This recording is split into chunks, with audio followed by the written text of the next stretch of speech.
Love myself. Love that song and that musician. Faith Rivera is an amazing, wonderful New Thought musician, and we're very grateful to be using her music today. So thank you, all of you, for being here.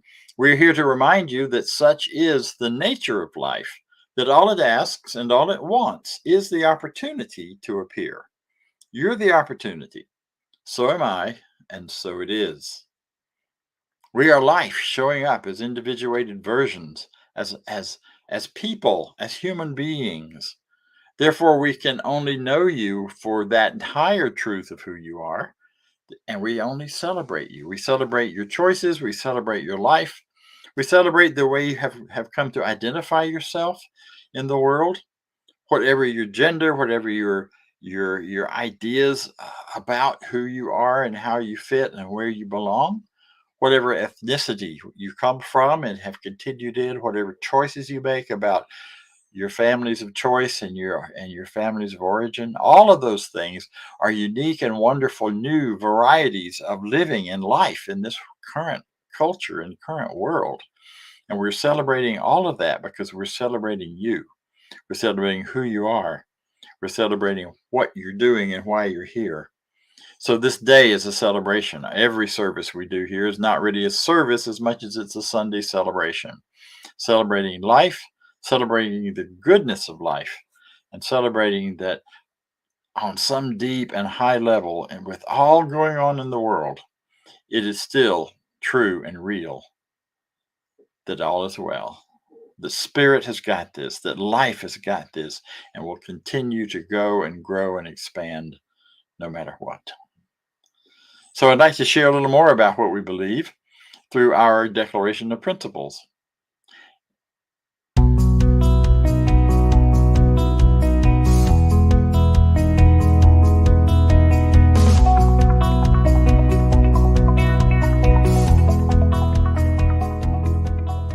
I believe in one God, one absolute power and first cause to all things. I believe that this power is perfect love and creates out of a desire to express love. I believe all thought is creative, and how I choose to think creates my personal experience. I believe in the unity of all life and the immortality of the individual soul, forever unfolding. I believe in the eternal goodness, the eternal goodness of God, the eternal loving kindness, and the eternal givingness of God to all. And so it is. And so it is. And so it is.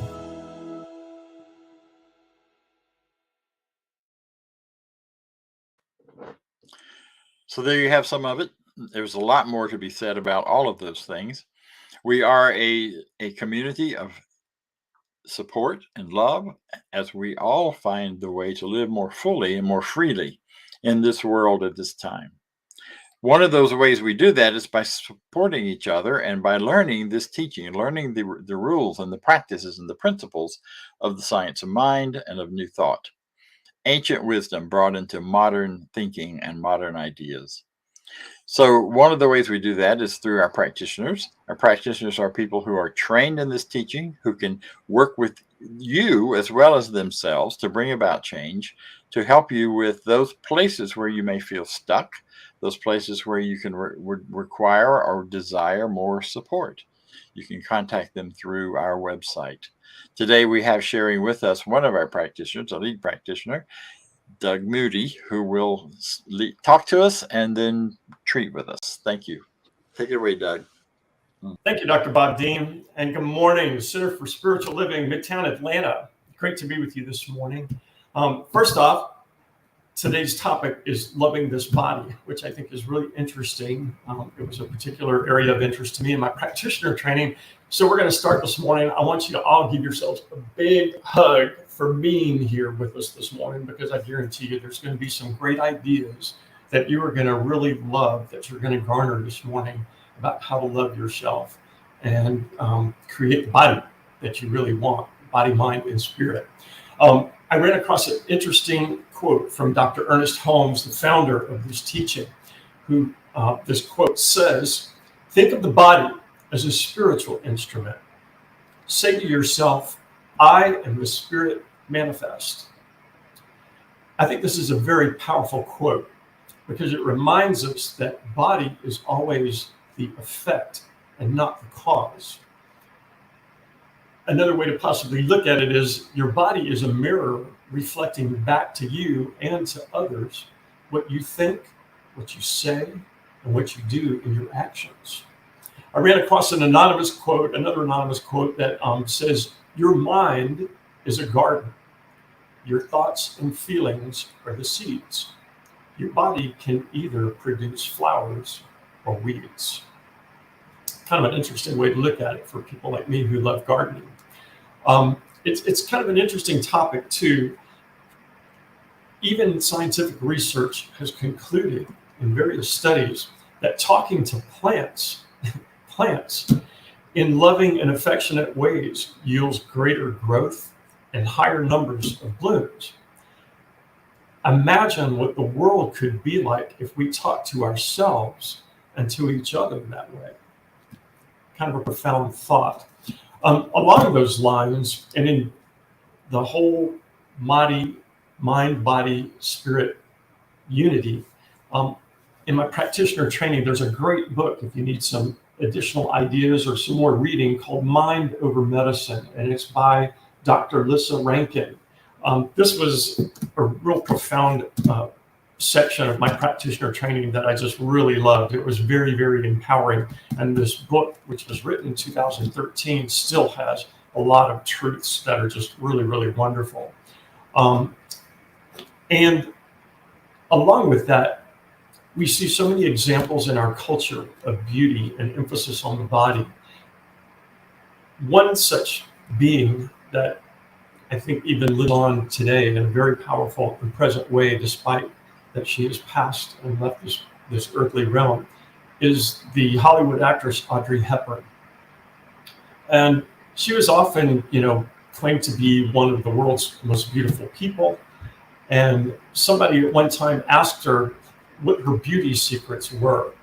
And I think her response is so enlightening about this connection between spirit and mind and body.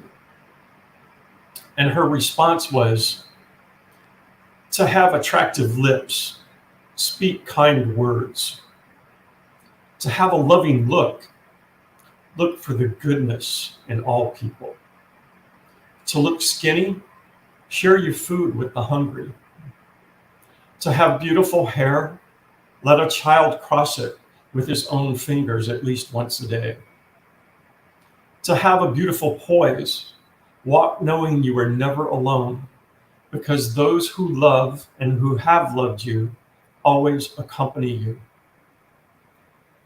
People, even more than objects, need to be fixed, spoiled, awakened, wanted, and saved. Never give up on anyone.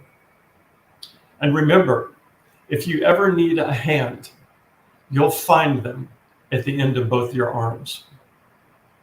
When you become old, you will discover that you have two hands, one to help yourself and a second to help others. The beauty of a woman is seen in her eyes because that is the doorway opening to her heart, the source of love. The true beauty of a woman is a reflection of her soul, and that beauty only grows over the years. So if any of these ideas and revelations sound exciting, or maybe they sound challenging to you, if you need some help, reach out to our practitioners. We have an excellent team of practitioners here at Center for Spiritual Living Midtown. You can contact us via our website, www.cslmidtown.org, and contact a practitioner, and we'll be in touch. So it's a great way if you're finding that maybe you're struggling or you need some new ideas. We're here to help you out with that. So now, if you would please join me, I'm going to lead us in affirmative prayer. You can accept this in the third person and just relax and accept what resonates with you. And if something doesn't, just kind of let it go over you. And I'm just going to invite you to sit back in your chair, wherever you are, and just relax. Take a deep breath, release that, and just know this with me. There is one infinite power, one divine intelligence, this cosmic something that is operating throughout the universe and operating through me and each person present, always, every single second of every day, every single breath that we take. All we have to do is recognize this divine presence of spirit within me and within each. And when we do that, we are one. We are connected with this infinite source of all creation, of all good, of all love, of all beauty. I choose that connection right here and now, and every second going forth. And today I claim divine love, divine wisdom, divine courage, and right action, guiding me and each person present forward into a greater expression of life, into a beautiful, more spiritual expression of our physical presence through our body. I love my body. I treat my body with care, knowing that I am a unique and divine creation, the perfect expression of God manifest here on earth. I celebrate this. I don't need to be like anyone else. I let go of all ideas that I lack anything other than my own unique spiritual greatness. This is my birthright and my gift. It is a gift to each and every one of us. And we celebrate that today and always, knowing that when we do so, we make the world a better place. We reach out to others through love, through kindness, through kind acts to make everything, everywhere, a better place. I'm so grateful for this teaching. I'm so grateful for this recognition of Spirit always being within me to empower me and each through every single day to create a greater expression of life and a greater world for all. I'm grateful for this center, for Dr. Bob Deen, for New Thought Radio, for bringing this message forth to our community and the world. And knowing this, I release my thoughts, my words into the universal law, knowing it is fully done and complete. And so are you, and so am I, and it is all wonderful. And so it is. And now for our music, we have another fun little exercise. It's a great song by Karen Drucker entitled I Look Good. And there's a line in here that's so important to this message where she says, I am the only me that will ever be. Think about that and enjoy. Thank you.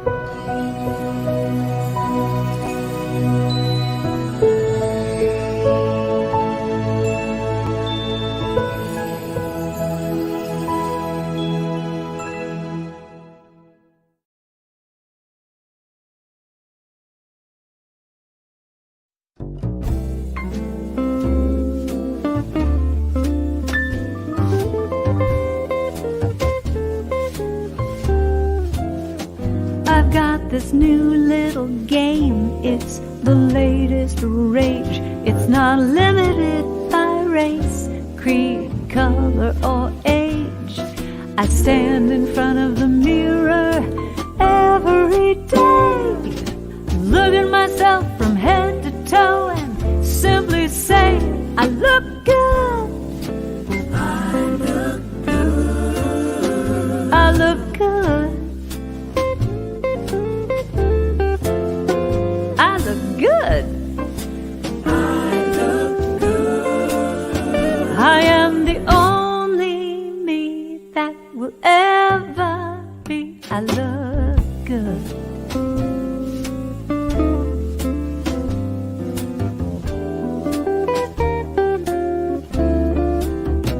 Now the rules of the game are specific and precise. I can't judge or criticize. I have to be nice. This is the body that I have. It's divine and a gift. I don't need to lose weight, color my gray, or have a facelift. I said I look good. I look good. I look good. I start every day by saying I look good. I look good. I am the only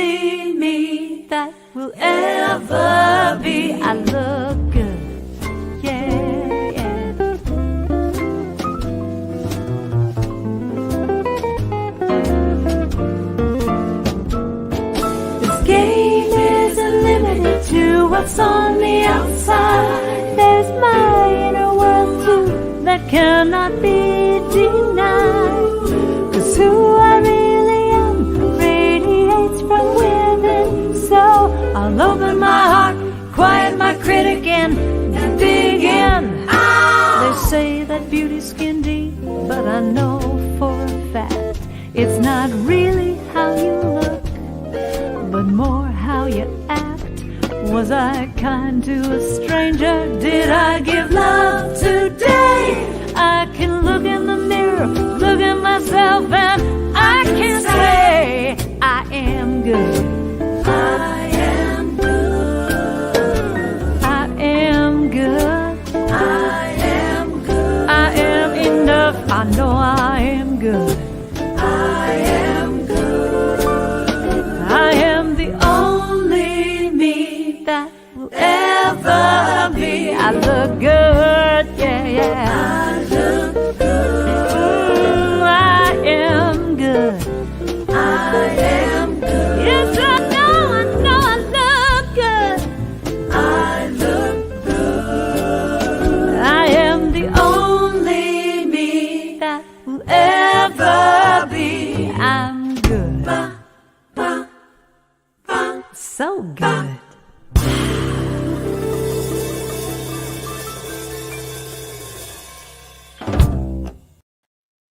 I invite you to make that song your mantra. You do look good. I look good, and so it is. Thank you, Doug Moody, for that wonderful affirmative prayer and for bringing us.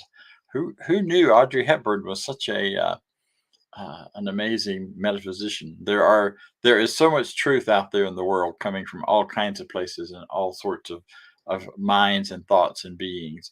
We just have to listen for it and watch for it. It's a wonderful thing. It's a wonderful thing. Well, you've often heard that we are spiritual beings having physical experiences. And you know, that's only half true. You probably also heard we're physical beings having spiritual experiences. And that's only half true as well, because they're both about where you start from. But the real truth to either of those statements is we are spiritual beings having a spiritual experience, and we are human beings having a human experience. Now, those two may sound contradictory to you. They may sound like they're running in different directions, but they aren't. They're what we call a paradox. Para, two, dox, which is a root word for doctrine or doxology or truth, two truths that stand side by side that seem to be contradictory, but when looked at carefully, closely, and understood properly, are not contradictory. It is true and real that we are fully spiritual beings and we are fully human beings, that we aren't a mix of the two. Both are full and present all the time. Sometimes in New Thought teaching and conversation, people will tend to talk about their spiritual life as if this is the elevated part of them, and their human life as if that's somehow more base or somehow more distorted or more broken apart. But that's a fallacy, because the truth is, the more spiritually focused and have greater spiritual understanding that we have, the more human we are. And the more our humanity embraces us and we are embraced by it in a way that is powerful and true and real in our approach and in our connection with other people. You know, this sort of contradictory paradox carries over into some other areas that I think are really important. One of them is the idea of the sacred and the secular. People are fond of saying, well, I'm going into my sacred space now, as if there's some space you could find that isn't sacred. But we live in a universe. We live in a oneness. We live in a universe that is energetically united in all ways. It is one power showing up and taking shape and form and condensing in certain ways to make shapes, showing up in certain concentrations of ideas and thoughts and making different people and different ideas and what have you. But it's all coming from the same thing. It's all part of the same thing. So you can't have a secular space if secular means separated from the sacred. So the truth is, All space is sacred space. All practice, all ideas, all thoughts, all those things you're bringing forward into the world are sacred.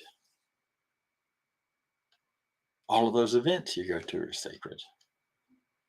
From a soccer game to a high mass, to a family reunion, or a few minutes just walking down the road somewhere. It's all sacred. And paradoxically, it all appears to be secular.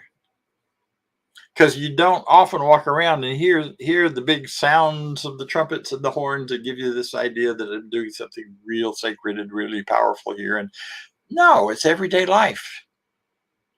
It's choosing what we care about. It's liking certain foods and not liking others.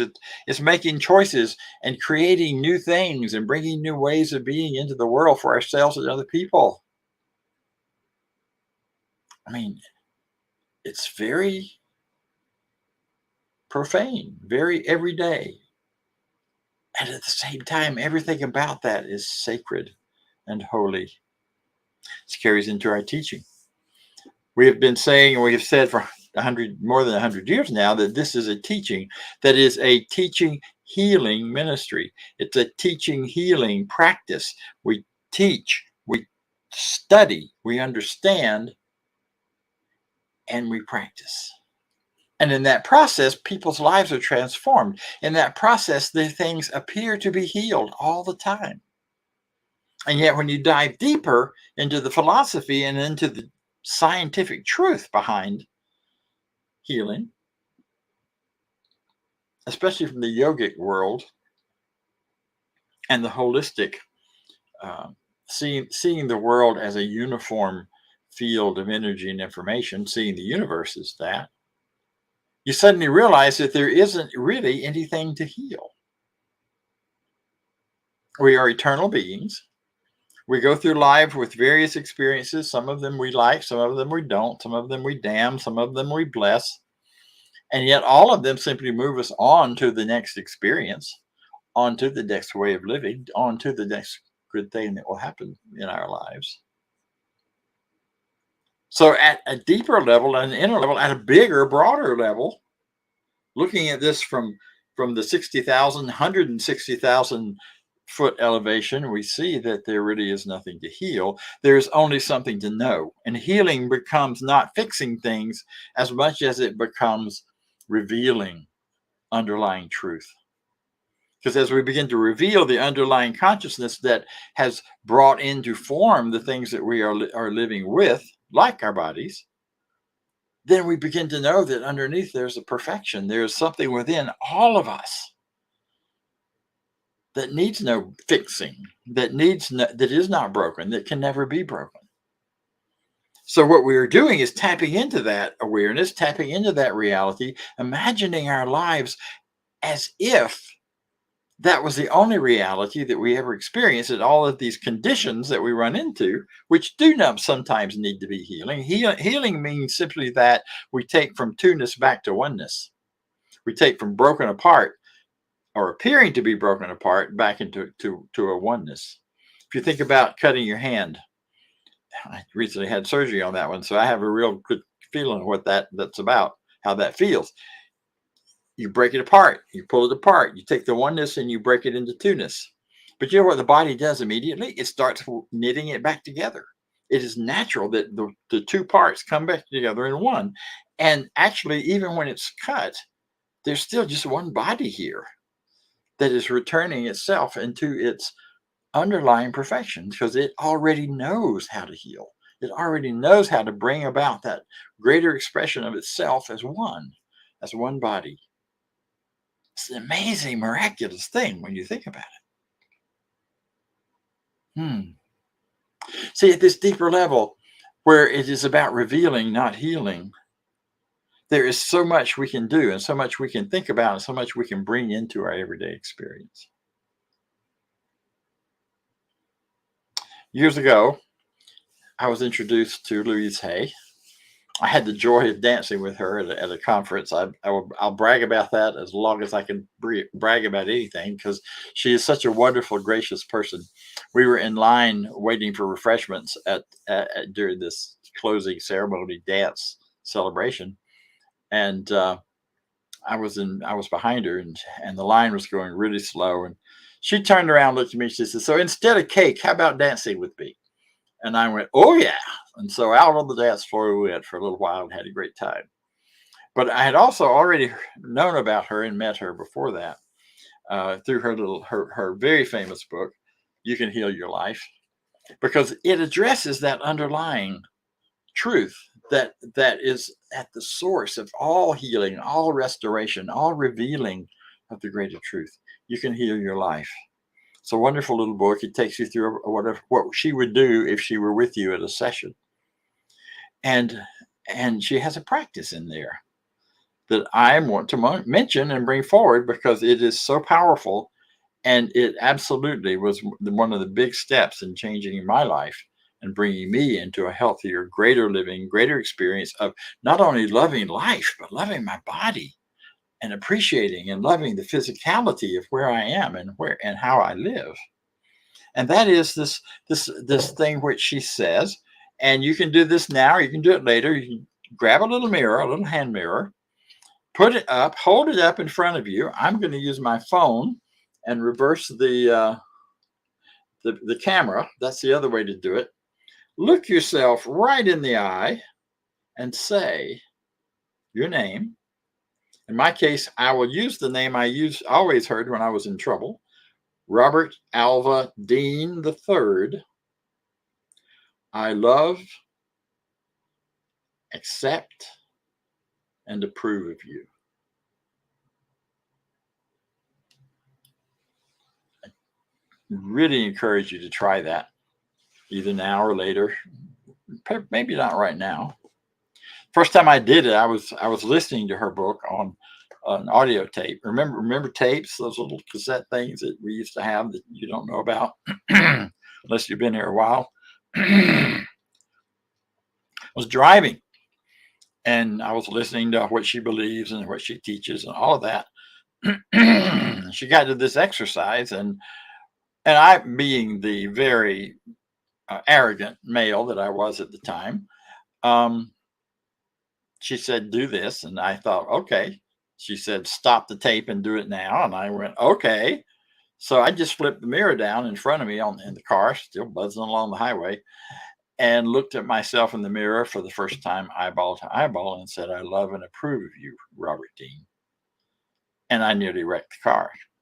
I had to pull over.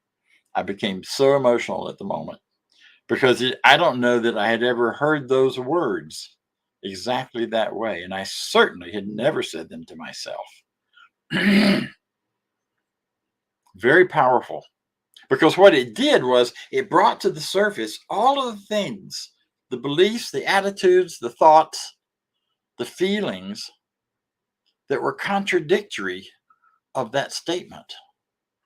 Right now, when I say it, I just feel this wonderful warm glow because it's the truth. I do love and approve of myself. Yeah. But then there was so much piled on top of that reality that it all had to come bubbling up and out. And I spent the next few years, in fact, clearing out those beliefs and changing the way I thought and what I thought. All the time coming back to that affirmation and all of the other beautiful affirmations in that book. So if you do this practice once and you find it uncomfortable, you don't want to look at yourself, or when you really look at yourself, suddenly you have a lot of stuff that begins to happen, I encourage you to spend some time with it. Because all you're doing when you do that is simply beginning to clear away those things which stand in the way of that deeper and greater truth. The misinterpretations, the distorted ideas of love, perhaps, the distorted ideas about your body and what its function really is and what its amazing, wonderful presence in your life is for you. It's not even your body. We talked about this last week, and I'll keep coming back to it. It's the body that you are, because in that same paradoxical way, you are a full-fledged spiritual, energetic being, but you are also a full-fledged physical being. So your body is you. You are your body. You're more than your body. It's not all that you are, but it's the part of you that keeps you anchored in time and space and allows you to move through and experience all these incredible, amazing things. Bodies are magnificent. When you think about the whole universe is contained in many ways within. We talked last week about the eye, and just in our eyes are more points of energy and information than there are stars in the galaxy, and it's made of the same stuff. Holy moly. We are at a point where so far we are in an evolutionary process that has gone on for millions and millions of years. You're not just who you are today because of when you were born and what town you live in. You are who you are today because of millions of years of evolution bringing you to this point and connecting you with all time and all space before that. And your body is the expression of that. Double wow, huh? And we have these great ideas when we think about this, and I made it with star stuff. Well, that's not just a metaphor, that's a physical reality. All of the physical elements in your body come from the stars and the planet here, but come through there and through all those places. And we're fired and energized by the energy of the stars. And yet, we are a star in our own way. And that's so great to have in an abstract sort of way. My teacher, Ernest Holmes, was my teacher, but I didn't know him personally. But my version of that teacher that I did know personally was Kennedy Schultz. And he said, people believe in the body as such a wonderful instrument and a wonderful thing to do. People believe in all of this spiritual truth. And yet the biggest stumbling block is, except for mine. The body is amazing. It's beautiful. It functions in so many wonderful ways. While you're listening to my voice, your body is creating new parts for itself constantly. It's processing all of the chemical reactions. It is containing millions of other organisms in it that are part of it and necessary to its function. They're all working there, doing their little jobs in their places. You're not an individual body. You're an individual organism of organisms. You're a universe within yourself. But when we get so negative about ourselves, when we let images from the world around us tell us there's something wrong with us or something's wrong about us or that we don't have the right body. I should have had that one. I've sure felt that way sometimes. They told me when I was a kid I should be a football player because I'm so big. I was terrified and hated football. I went out one time and got the breath knocked out on me 4 times in the first practice and said, that's enough of this. I can find other ways to abuse myself. But had I stayed in that, I always had the image that if I had stayed with that, I would have had this massive, muscle-bound, big body that I should have had. Well, I shouldn't have had it because it would have required me to get knocked out a lot. I don't want to do that. And it's taken some time for me to learn to love and appreciate the one I got now. Because it's the one that really reflects who I am and what I am about. And it serves me in such wonderful, wonderful ways. It's a beautiful thing. But we can get on such a negative tear about that. I have the wrong one. I should be this or that. And all this stuff about spiritual mind treatment and life-changing experiences and all these things that happen so beautifully and so well for so many people, they just don't work for me. Sorry, doesn't work. Can't do it. Never will. Never has. I'm the exception to spiritual law. I'm the exception to the way life works. I'm the exception to natural law and the way things go. I'm just a lost cause. Well, you know what? Like we said at the beginning, there is nowhere that in energy and power and the power of spirit is not present. Spiritual law is present, working wherever you are, however you are. And so anytime you set yourself apart and say, this doesn't apply to me. I mean, I'm worse than or special than. It's a really arrogant kind of thing to say, even though the arrogance may be turned in a really negative way. How arrogant to say, I'm not part of God, because everything else is. So if I'm not part of God, what could I be? Nothing. I wouldn't be here. You wouldn't be hearing my voice, breathing air, taking up space.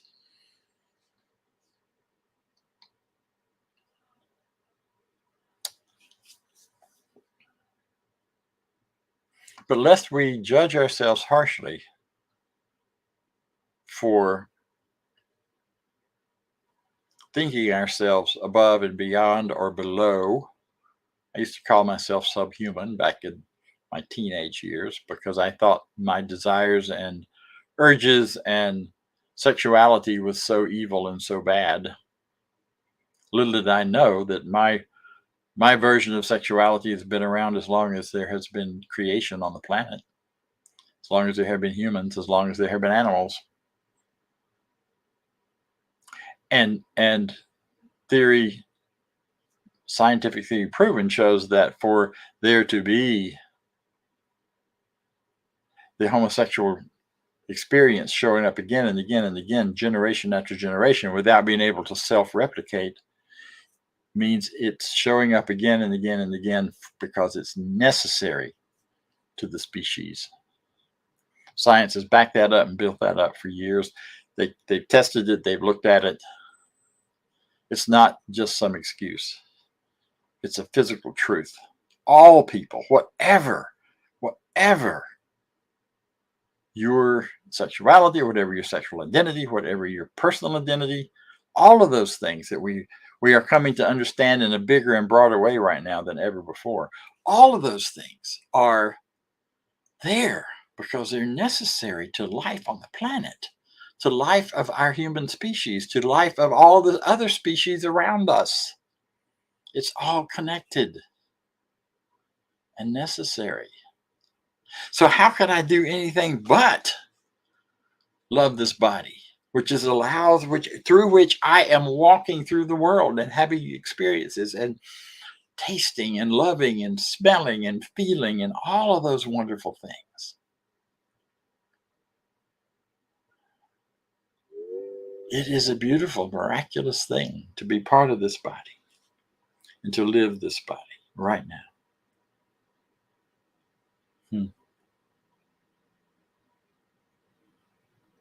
So you live in you are a miraculous being living in a form that lives and presents itself in the world of time and space in a beautiful and perfect way.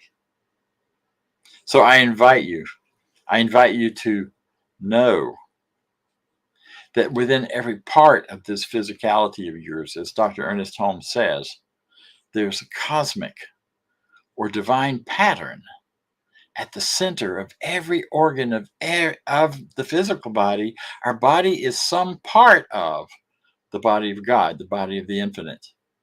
It is manifestation of the Supreme Spirit. You are the infinite being, something unique and special, and your body is as much a part of that as your mind is. I invite you to celebrate it.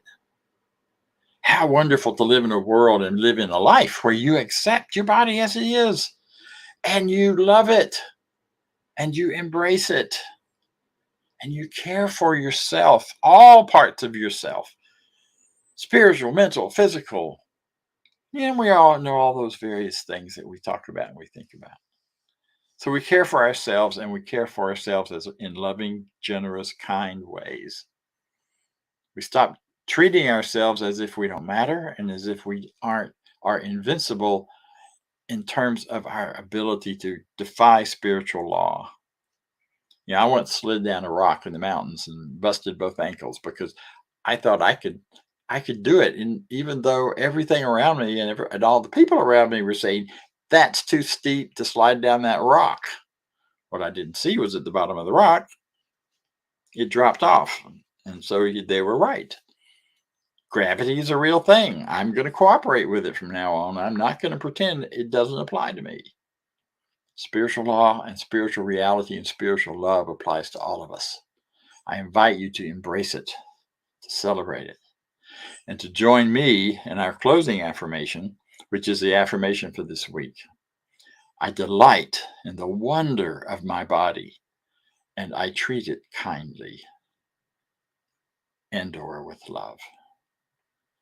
Because you deserve that for yourself, as do I. Because you are truly wonderful. You are a wonder. And so am I, and so it is. Namaste.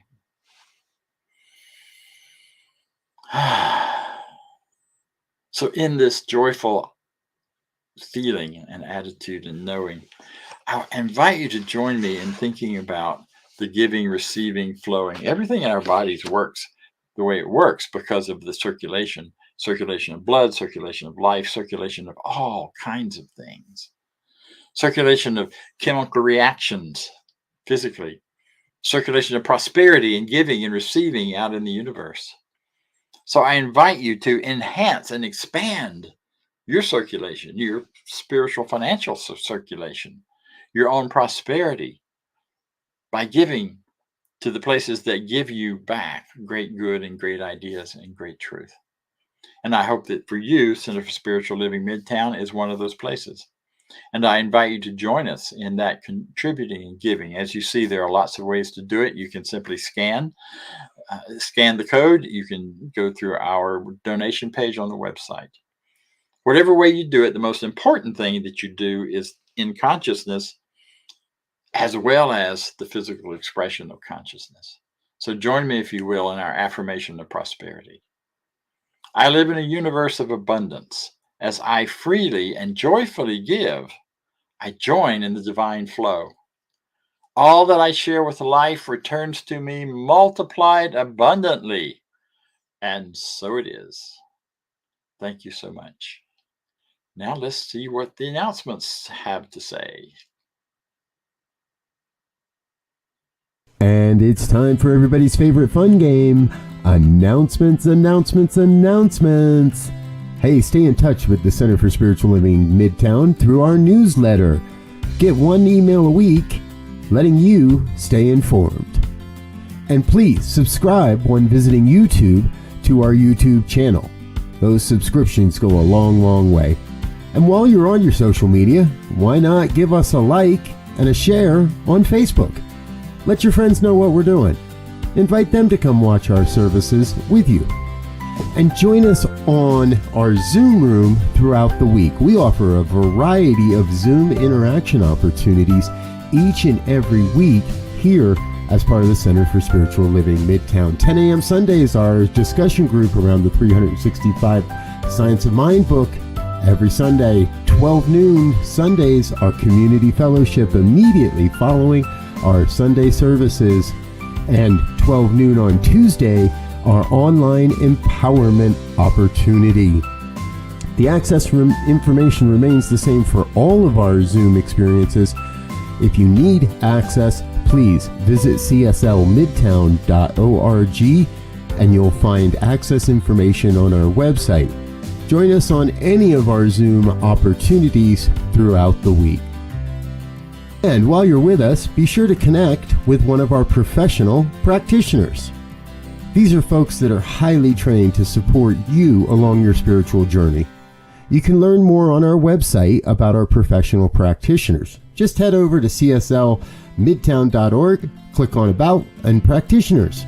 Then you'll see their bios and a way to reach them and learn a little bit more about each of them. And please send us your prayer requests. Click on the Home tab and look for Affirmative Treatment Prayer Requests. Fill out the form, send it off, and get our professional practitioners praying for you each and every day. All right.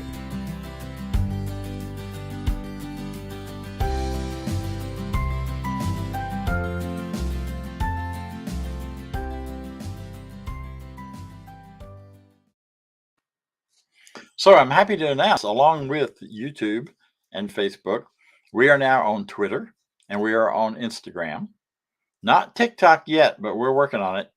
And I will tell you that all you need to do to find us in those places is hashtag CSL_Midtown. We hope to see you there. We hope to hear your responses. I noticed some of our chats today while we're talking are kind of blowing up with the congratulations on the bow tie. I'm glad you like it. I like it too. Celebrating diversity, celebrating what's going on in the world, celebrating freedom, and enjoying it and loving it. So next Sunday, we'll be hybrid again. We'll be on this channel, but we'll also be in our physical location. And we have a guest minister speaking next week. It is Dr. John Karn. He will be covering that. I will be on a family vacation with my daughter and grandkids and doing something crazy down in Florida. So I will miss out on being with you then. So we will be, as it says, the Garden Hills Recreation Center on Pine Avenue, I think it is, Pine Road. I need to learn that. There it is, Pine Tree Drive. That's even better. And look forward to hearing and seeing and any of you who can be there at that point. So if you will join me in our closing with the affirmation of life. I leave this place now knowing something better than I knew before. I go forth into the world with a heart full of love and a mind full of good sense. I look at the world in a greater way, knowing that I have within me everything I need to create the life I desire. I give thanks for this understanding, and I am grateful for the spirit of life that lives through me. And so it is. Thank you. We'll see you next week.